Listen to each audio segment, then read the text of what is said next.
Cheikh Souleymane Narouhaili, pour ceux qui nous rejoignent, a évoqué trois cas dans lesquels le divorce est recommandé. Premier cas de figure, إذا كانت المرأة تتضرر من البقاء مع الزوج ويكون الطلاق خيرا لها.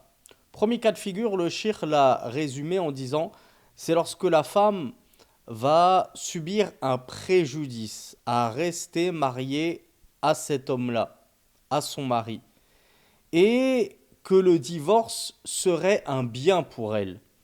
Donc la femme, en étant mariée à cet homme-là, en continuant à cohabiter avec son époux, elle en retire une nuisance, un préjudice. Et si elle divorce, ce serait un grand bien pour elle. Eh bien, dans ce cas-là, le cheikh nous dit, il lui est recommandé de divorcer, c'est-à-dire de demander à son mari qu'il la répudie. يعني أصاب الحياة الزوجية عارض جعل في بقاء المرأة في عصمة الزوج ضررا عليها وأن طلاقها خير لها. مثال ذلك لو حصل للزوج سفر عن البلاد وهي لا تستطيع أن تذهب معه وظهر أن الزوجة تتضرر من بقائها في عصمته قال الفقهاء هنا يستحب للزوج أن يطلق. لماذا؟ قالوا لأن بقاءها مع الزوج كربة في هذه الحال وتفريج الكربة عن المؤمن مستحب وتفريج الكربة عن هذه المرأة يكون بتطليقها. Donc le cheikh, il va nous citer un exemple pour illustrer ce cas de figure. Il nous dit, prenons l'exemple d'une femme dont le mari partirait en voyage durant une longue période. Et la femme n'est pas dans la capacité de pouvoir accompagner son mari dans son voyage. Donc elle va devoir rester seule, parfois même avec une ribambelle d'enfants à gérer seule, tandis que son mari est loin d'elle. Et la femme va en ressentir un certain préjudice du fait que son mari parte en voyage si longtemps, tandis qu'elle ne peut pas l'accompagner. Donc elle va être seule, sans époux, à gérer tout dans la maison. Ça, on le rencontre beaucoup de la part de certaines de nos sœurs muhajirat. Malheureusement, on a un grand nombre de sœurs muhajirat qui vivent seules en terre d'islam, pendant que le mari reste en terre de Koufr. Alors certes, il les entretient. Il entretient la femme, il entretient les enfants, etc. Mais les sœurs, au final, elles se retrouvent seules. Ou la moitié du temps, elles sont seules. La moitié de l'année, elles sont seules. Il y a des maris qui viennent un mois sur deux, il y en a qui viennent une semaine sur deux, il y en a qui viennent 6 mois sur 12. Chacun selon ses capacités et ses disponibilités. Et il y en a qui ne voient pas très souvent leur mari dans l'année. Et elles doivent tout gérer. Les paperasses administratives, l'école des enfants, etc., etc., faire les courses. C'est dur pour une femme de vivre sans un mari à ses côtés. Et c'est dur également pour un mari de vivre sans sa femme à ses côtés. Mais il y en a, pour des raisons qui les regardent, on n'est pas là pour juger. Ils se disent, vaut mieux que je place ma femme et mes enfants à l'abri en terre d'islam, plutôt qu'on reste tous en terre de Koufr. Bien sûr, l'idéal, c'est que tout le monde fasse sa hijra en terre d'islam. Donc la femme qui retirerait du préjudice, un préjudice, ça va lui causer une certaine nuisance du fait d'être éloignée comme ça de son mari. On reste sur l'exemple de Cheikh Souleymane Hafizahullah. Donc elle, le fait que son mari il parte comme ça dans un très long voyage, elle reste seule à devoir tout gérer, ça va lui porter préjudice, ça va lui porter une grande nuisance au quotidien. Eh bien les savants ont dit, il est recommandé à son mari de la divorcer. Si le mari ne peut pas assumer une telle situation et que la femme, elle en pâtit, elle en souffre de cette situation, si le mari n'est pas capable d'arranger les choses, alors il est recommandé qu'il divorce son épouse. Parce que pour son épouse, le fait de rester encarcanée dans cette union maritale, alors qu'elle ne peut même pas profiter pleinement de son mari comme elle se l'était imaginé lorsqu'elle l'a épousé, eh bien c'est une courba. C'est une... comment on pourrait le traduire? C'est une difficulté terrible pour elle au quotidien. Et notre religion nous apprend à délivrer nos frères et nos sœurs des difficultés qu'ils rencontrent. Ça fait partie de la sunna. Dès que je peux faciliter à un musulman le délivrer d'une gêne, d'une nuisance, je dois le faire. Eh ben là, le mari, il est confronté directement à la nuisance de son épouse. Et donc, il va lui être recommandé de délivrer son épouse de cette nuisance. Et là, ça ne pourra se faire autrement qu'en la divorçant. Parce qu'à cause de ce choix de vie que tu as décidé, ton épouse, elle souffre. Bien sûr, là, c'est un cas de figure où l'épouse n'agrée pas cela. C'est-à-dire que l'épouse, elle souffre et on a dit «Wattalaqu khayrun laha». Et le divorce, il lui serait meilleur. C'est-à-dire que l'épouse, elle préférerait que son époux la répudie. Comme ça, elle se trouve un autre époux qui vivra avec elle au quotidien, chaque jour, qui l'entretiendra, qui sera là pour lui apporter la chaleur dont elle a besoin chaque nuit, etc.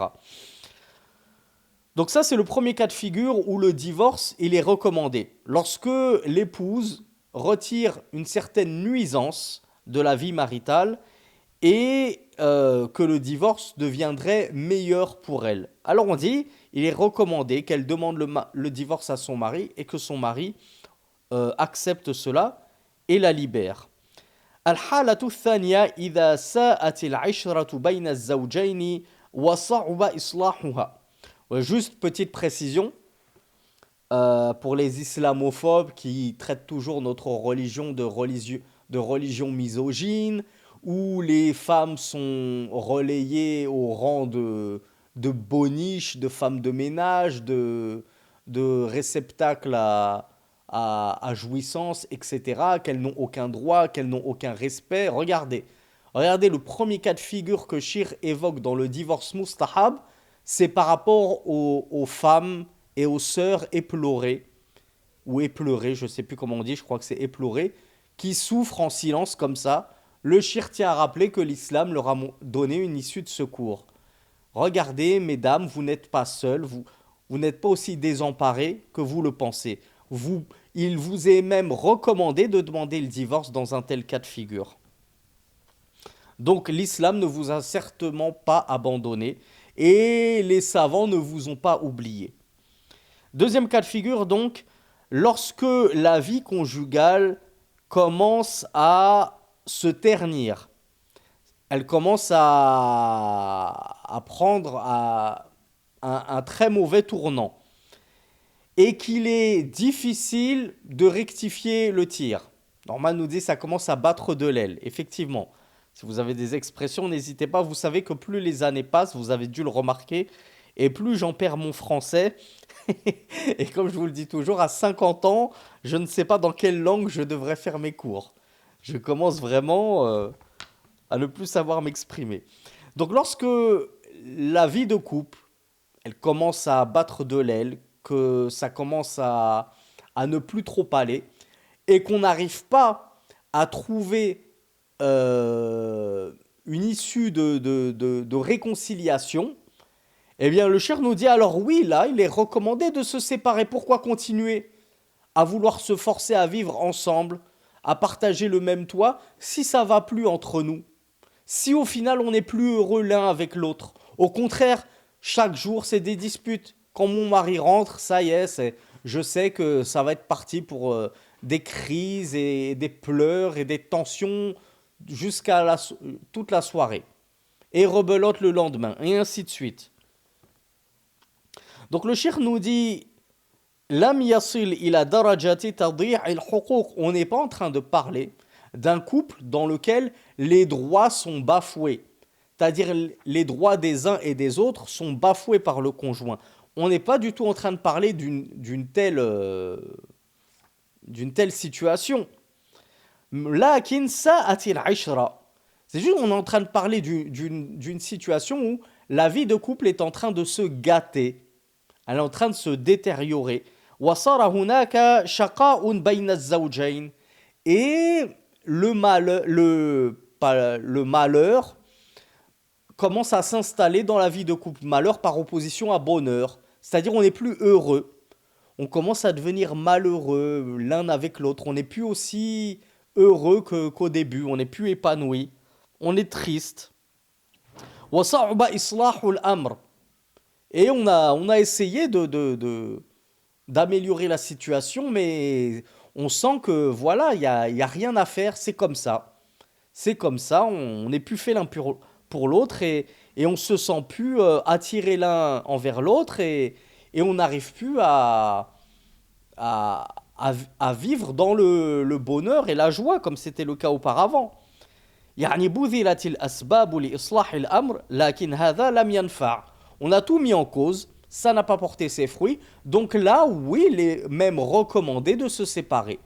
On n'oblige pas, comme on l'a vu contrairement aux gens du livre, contrairement aux chrétiens, à rester unis jusqu'à ce que la mort nous sépare. Non, si on n'est plus heureux ensemble, d'un côté comme de l'autre, et qu'on a essayé malgré tout de nous rabibocher, de recoller les morceaux, mais il n'y a rien à faire, eh ben, il est recommandé de ne pas souffrir comme ça inutilement.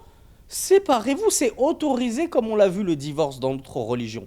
Et le mari ira se remarier et la femme ira se remarier, chacun de son côté, avec quelqu'un qui les rendra, Inch'Allah, heureux, et avec qui ils redécouvriront le bonheur. Et enfin, dernier cas de figure. C'est quoi le dernier cas de figure à votre avis? Ben, ce troisième cas de figure, c'est celui qui est l'opinion du Cheikh Sulaiman, Hafizahullah, qui voit que lorsque l'un des deux conjoints commet de grands interdits, ou il délaisse de grandes obligations, donc il devient un grand pervers, islamiquement parlant, eh bien à ce moment-là, il y a des savants qui voyaient que c'était obligatoire de divorcer. Cheikh Sulaiman nous dit, c'est ça le troisième cas où il est recommandé de divorcer. De ne pas patienter avec une personne qui est devenue perverse. Et on rappelle, c'était quoi les deux restrictions, les deux conditions, en plus du fait qu'elle soit devenue perverse, voilà, qu'elle ne fasse pas taouba, elle ne veut pas se repentir, et que le rappel n'a pas porté ses fruits. En amont, elle n'écoute pas les conseils, et on ne peut rien faire pour empêcher cela. Comme pour la femme fornicatrice. On avait vu ces conditions-là dans le cas du divorce obligatoire, lorsque la femme ou l'homme est fornicatrice, fornicateur. Bah, si on voit que le rappel ne porte pas ses fruits, on ne peut pas l'empêcher, et que la personne refuse de se repentir, alors là, le divorce est obligatoire, voire mustahab, dans certains cas, pour Cheikh Sulaiman al-Ruhaili, quand il s'agit de grands péchés qui sont commis, ou de grandes obligations qui sont bafouées et délaissées. Donc ça, c'était les trois cas de figure du divorce recommandé.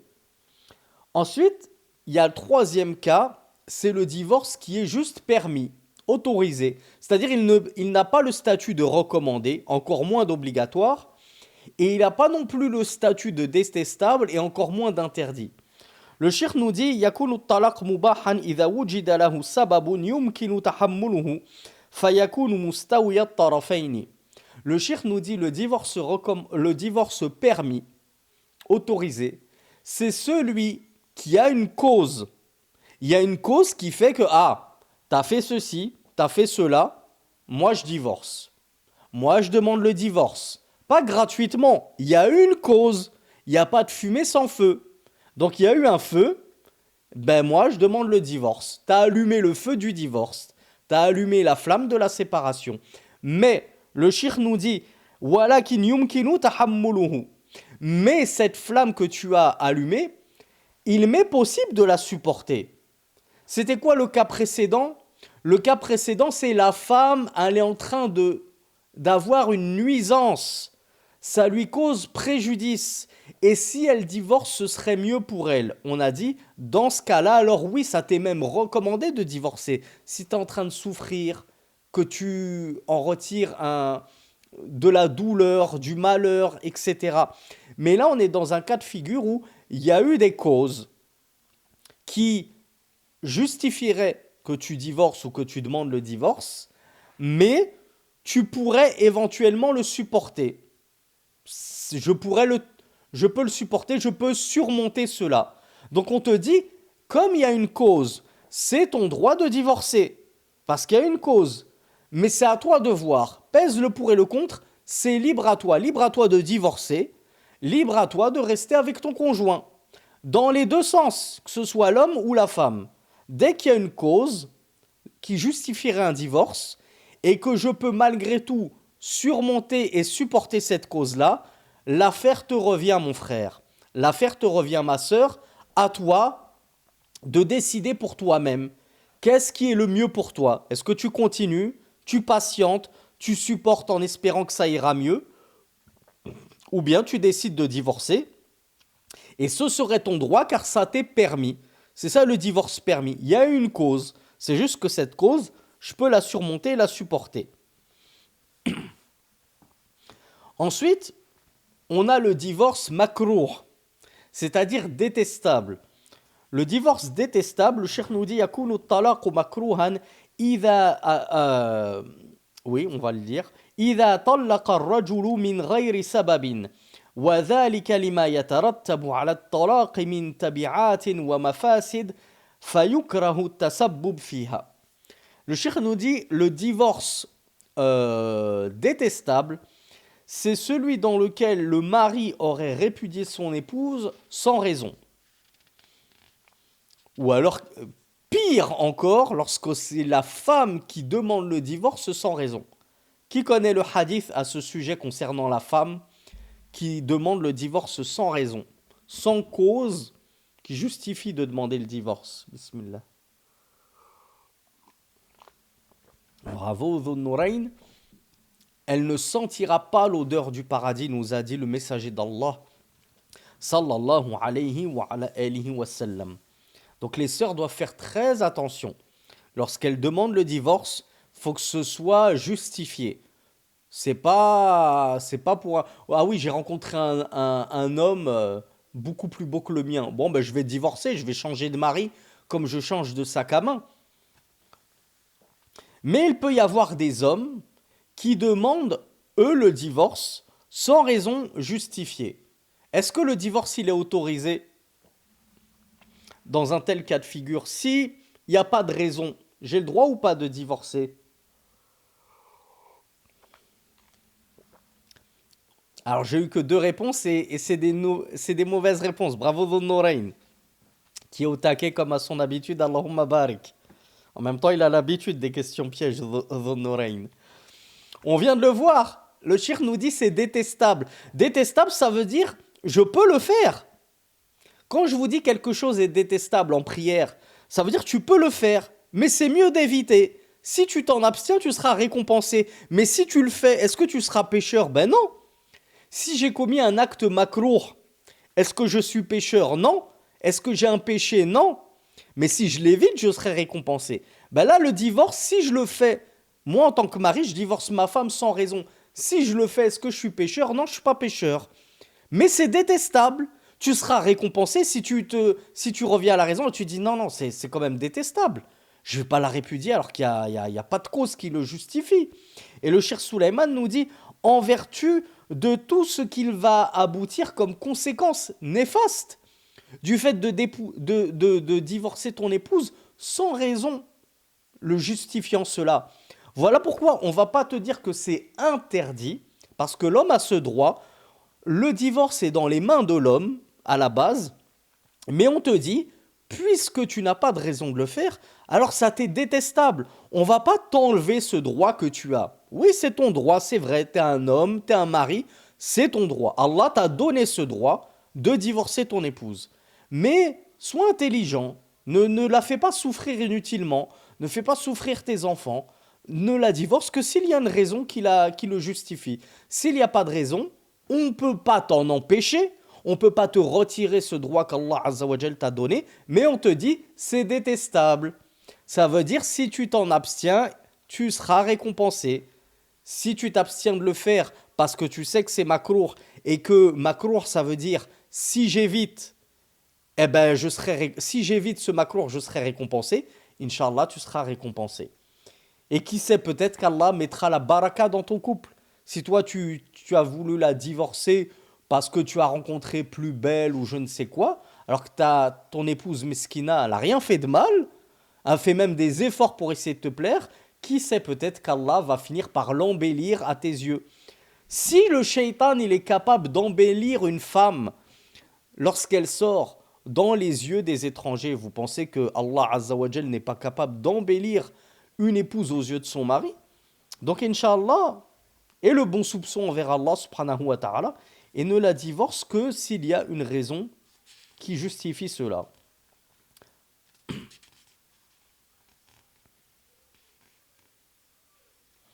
Donc, cher Suleiman nous dit, au vu de tous les désagréments et de tout le mal qui va découler de ce divorce entre guillemets injustifié, eh bien, il est détestable d'être la cause de tout ce mal. La cause, ça va être quoi?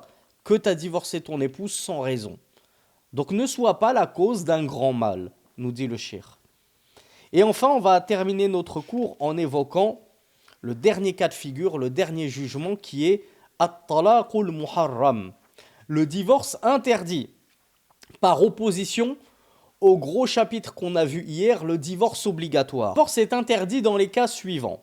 Premier cas de figure, haydud az-zawja, les menstrues de la femme. Lorsque la femme est indisposée, qu'elle a ses règles, il est interdit au mari de la répudier à ce moment-là.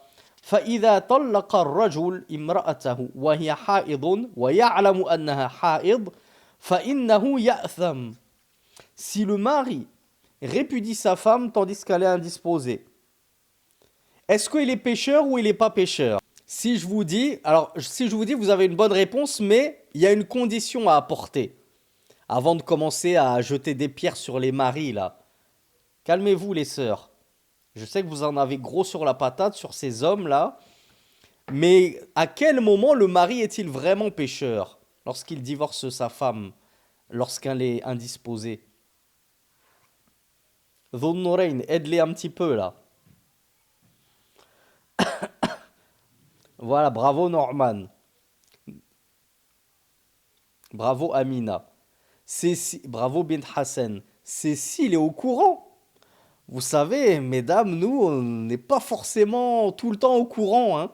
Parfois, on ne nous prévient pas, on ne reçoit pas de notification sur notre téléphone, on le découvre parfois quelques jours après. Donc, ne soyez pas trop dur avec nous. Si le mari, il est au courant que sa femme, elle est indisposée, et qu'il la divorce malgré tout, oui, là, il est pécheur. Parce qu'il est tombé dans un haram, dans une chose interdite. S'il l'a fait alors qu'il ne le savait pas, ah mais moi je savais pas, tu m'as même pas prévenu. Tu m'as même pas prévenu. Donc à ce moment-là, il ne sera pas pécheur. Mais n'empêche que son divorce là sera quand même interdit. Ce qu'il a fait, c'est quelque chose d'interdit. Et on verra comment pallier à cela. Deuxième condition, deuxième cas de figure.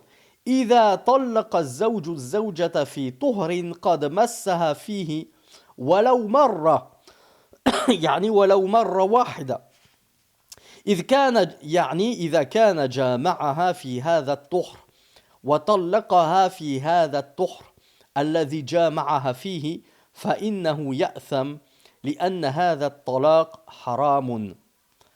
Alors, et si le mari, il a divorcé son épouse alors que ça y est, elle s'était purifiée de sa période d'indisposition. Donc elle était dans sa période de pureté. S'il l'a divorcée, est-ce que le divorce il est toujours licite? Il est toujours autorisé? Ou bien il y a un cas de figure où il ne serait pas autorisé?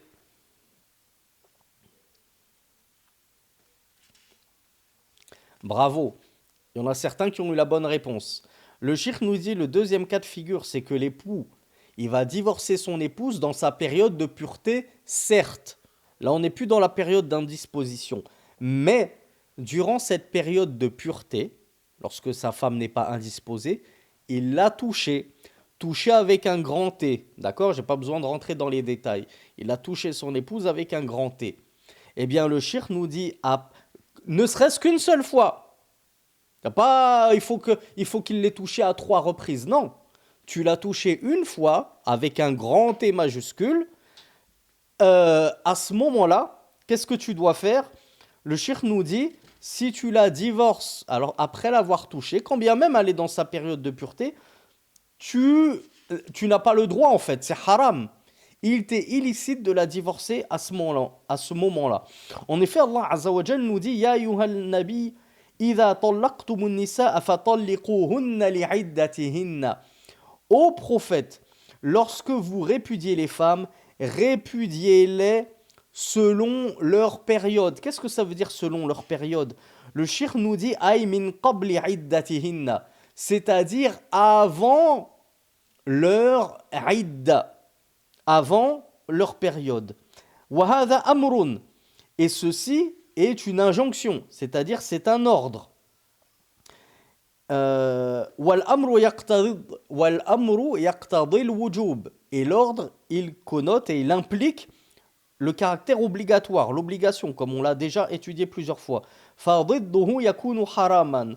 Donc, le contraire de l'ordre, ben c'est un interdit. Si Allah il nous ordonne une chose, ça veut dire que le contraire de cette chose-là, c'est haram. Donc Allah Azza wa Jal, il nous demande de divorcer les femmes durant une certaine période dans laquelle on a le droit de les divorcer.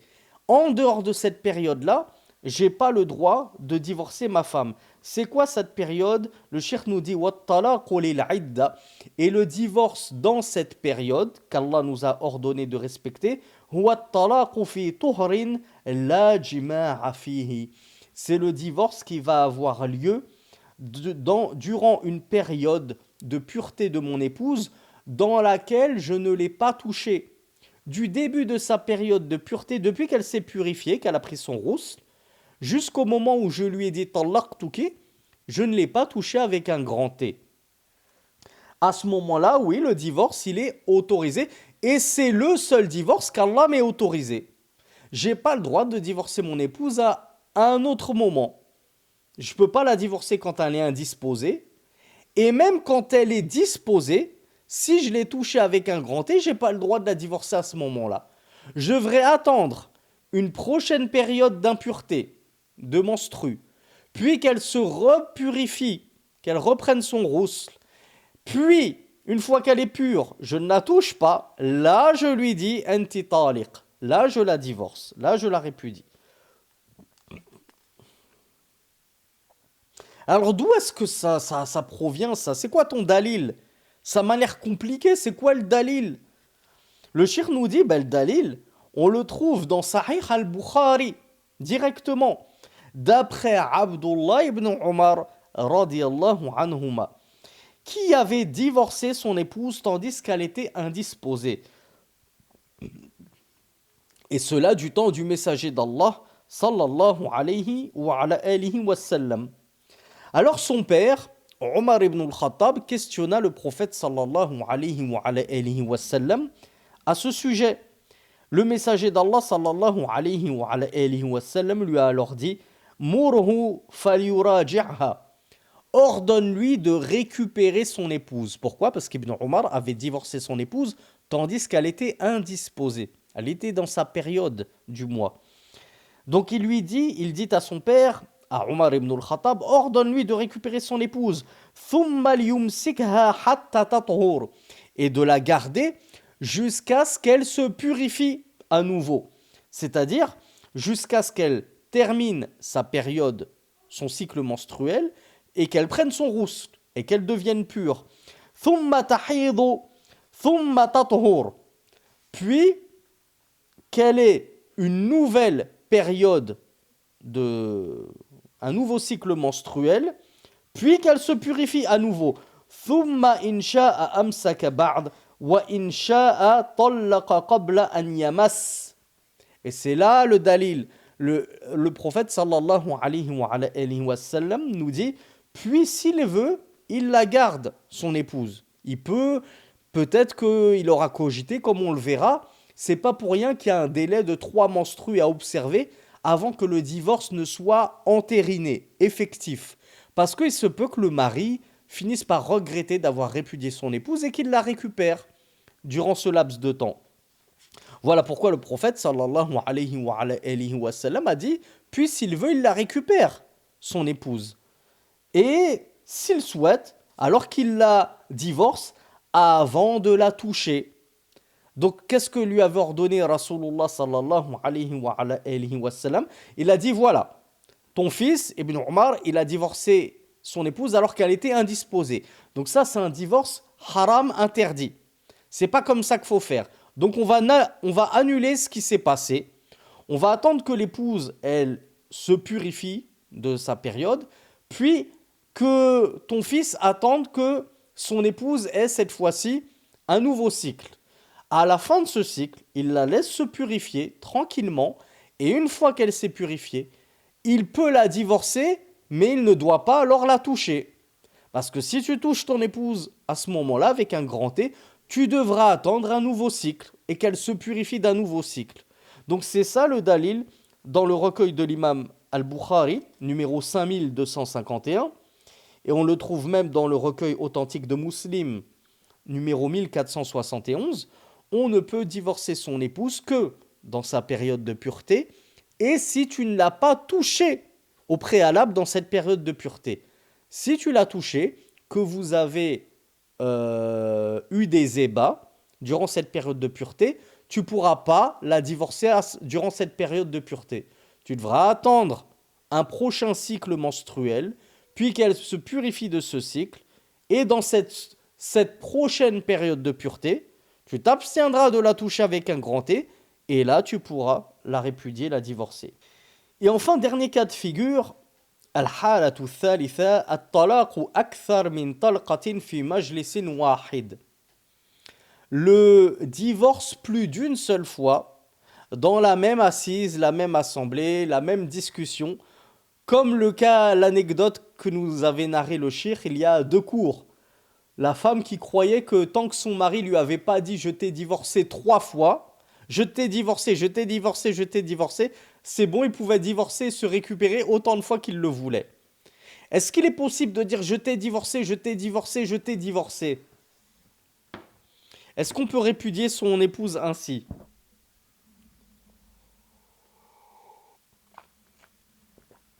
Alors Norman, on l'enjoint à prendre rendez-vous très vite chez l'ORL pour consulter. Est-ce qu'il entend toujours très bien? Parce qu'on vient de donner la réponse il y a 20 secondes. On vient de dire ça, c'est le dernier cas de figure du divorce interdit. Le cheikh nous dit il est interdit de divorcer son épouse plus d'une fois dans la même assise, dans la même assemblée. Donc les maris qui disent je t'ai divorcé, je t'ai divorcé, je t'ai divorcé, ou qui disent je t'ai divorcé 3 fois. Il y en a même, ils ne savent pas doser. Je t'ai divorcé 1000 fois. Eh bien ça, c'est interdit. Sachez-le, on n'a pas à faire ça. Subhanallah. Allah, c'est le sage par excellence. Il a fait preuve d'une immense sagesse lorsqu'il nous a autorisé à pouvoir divorcer nos épouses à 2 reprises. C'est-à-dire, on peut les divorcer 2 fois tout en ayant la capacité de les récupérer. Une fois que tu l'as divorcée une 3e fois, c'est très compliqué de la récupérer. Il y a moyen de la récupérer, mais c'est un parcours du combattant, comme on le verra. Pourquoi tu veux hâter la sanction? Comme on le verra un peu plus tard, Inch'Allah, dans les prochains cours, il y a, durant cette période de Idda, après avoir dit je t'ai divorcé, la femme, elle ne t'est pas interdite tout de suite. Elle ne t'est pas redevenue étrangère tout de suite. Il y a un délai de 3 menstrues à observer délai dans lequel cette femme que tu as divorcée, elle est toujours ton épouse. Elle ne deviendra réellement ton ex-épouse qu'à l'issue des 3 menstrues. Et Allah Azza wa Jal, s'il a prescrit cela, c'est pour une sagesse immense. Combien de couples ne se sont-ils pas rabibochés durant cette période de 3 menstrues? Au bout d'un mois déjà, ils ont cogité, ils se sont dit ah, j'ai pas assuré, je regrette, j'aurais pas dû te divorcer. Et il se rabiboche. Et donc, il a la capacité de la récupérer sans nouveau contrat de mariage. C'est une facilité énorme de la part d'Allah. Et toi, tu penses que tu connais tout mieux qu'Allah, que tu as plus de sagesse qu'Allah, tu veux hâter les choses. Non mais c'est bon, toi je te divorce 3 fois. Pourquoi tu précipites? Pourquoi tu veux qu'elle te devienne interdite à tout jamais? Laisse faire les choses. Divorce-la une fois, et ensuite, attends les 3 menstrues, peut-être que Allah suscitera quelque chose entre vous, tu ne sais pas. Donc le shir nous dit, il est interdit à l'homme de divorcer son épouse plus d'une fois au cours de la même assise, même s'il ne le dit que 2 fois. C'est pas juste les 3 fois qui sont interdits. Même de dire tu es divorcé, je t'ai divorcé 2 fois. Même ça, c'est un divorce qui est interdit. فإن هذا حرام وهو من التلاعب بما شرعه الله. Ça fait partie du fait de jouer un petit peu avec les lois d'Allah et la législation d'Allah subhanahu wa ta'ala. أن يطلق 3 في مجلس واحد فإن هذا حرام وهو من التلاعب بما شرعه الله وفيه عجلة محرمة لأمر قد جعله الله فيه أنات. Et c'est comme je le disais, le fait de vouloir se précipiter dans une affaire dans laquelle Allah Azza wa Jal, il nous a plutôt préconisé la pondération. D'où le fait qu'il ait fixé cette idda de 3 menstrues à observer avant que le divorce ne soit totalement effectif. Alors le shir précise ensuite, dans la marge, al-kalamu huna fi hadhihi al-halat, dans ces 3 cas de figure qu'on vient de voir, concernant le divorce interdit, ou les divorces interdits, wa an hukmi at-talaq nafsihi.